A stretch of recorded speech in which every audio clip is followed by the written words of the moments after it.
Vous savez, les crimes qui sont décrits dans le rapport mapping sont des crimes imprescriptibles. Et donc, il n'est pas question d'espoir ou non. Je crois que nous savons que nous faisons notre devoir et nous voulons transmettre.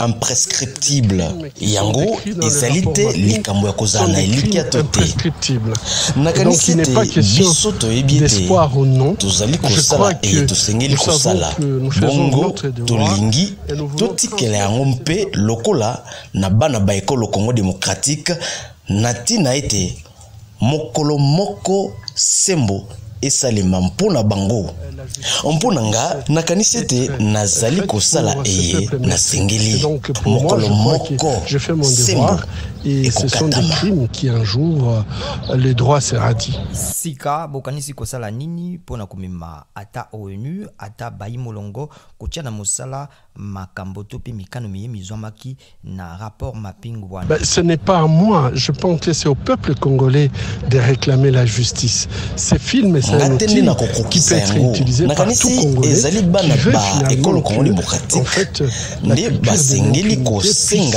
se terminer en République démocratique du Congo. Ezali esaleli eye mwana nyonso ya Congo oyo alingete bozangi etumba bosila akoki kosalela solo tokozala na kimia te soki bato mabe bakozalaka na bonsomi mpe bakokobaka nkaka na bonsomi mpe bakokobaka kotambola bonsomi mpe kosalaka mabe na bozangi etumba bonso. Les criminels seront libres et qui peuvent se promener et commettre des crimes en toute liberté.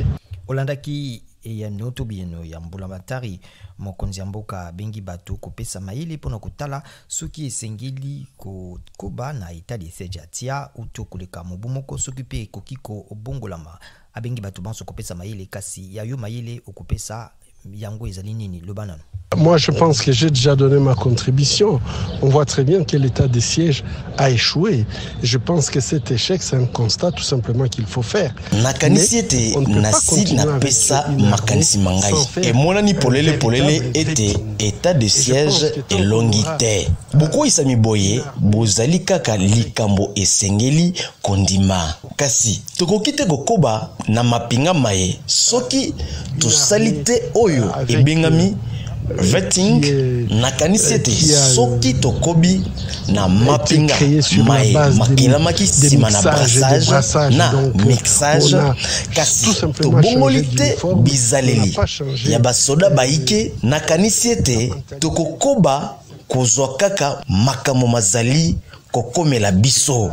Président alobelaki makamo mango nakanisi ete alobaki maloba makasi pona mapinga nakanisi ete maloba pamba mokote esengeli misala miango mizali kokomola mapinga. Je crois qu'il a eu des mots très forts contre l'armée, mais je pense que ces mots ne suffisent pas.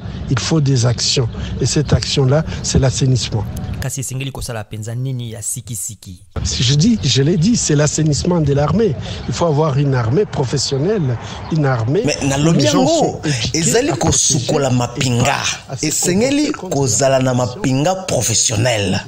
Mapinga kati na nini bato bateyama ko batela bana mboka kasi ko sala makambo te pona mpasi ya bato basengeli ko batela.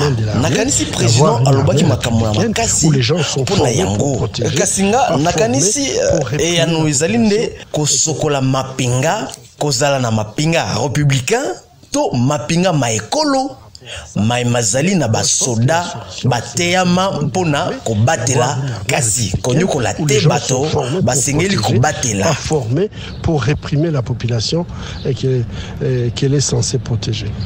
Ekolo Congo démocratique ezali sika na mobu moko na ndambo yambo na maponami baike bakanisi yopo kopesa kombo na yopo okokisa makambo olobaka yomoko olobi nini. Je pense qu'au Congo il y a la liberté d'expression et s'il y a des gens qui pensent nakanisi ete na ekolo Congo démocratique tozali na bonsomi ya koloba soki bato bazali kokanisa ezali mpe na bonsomi ya kokanisa maloba mabango matalise bongo ngana kanisi ete bazali na bonsomi ya kokanisa mpe ya koloba moi je crois qu'ils sont libres de penser et de s'exprimer. Merci.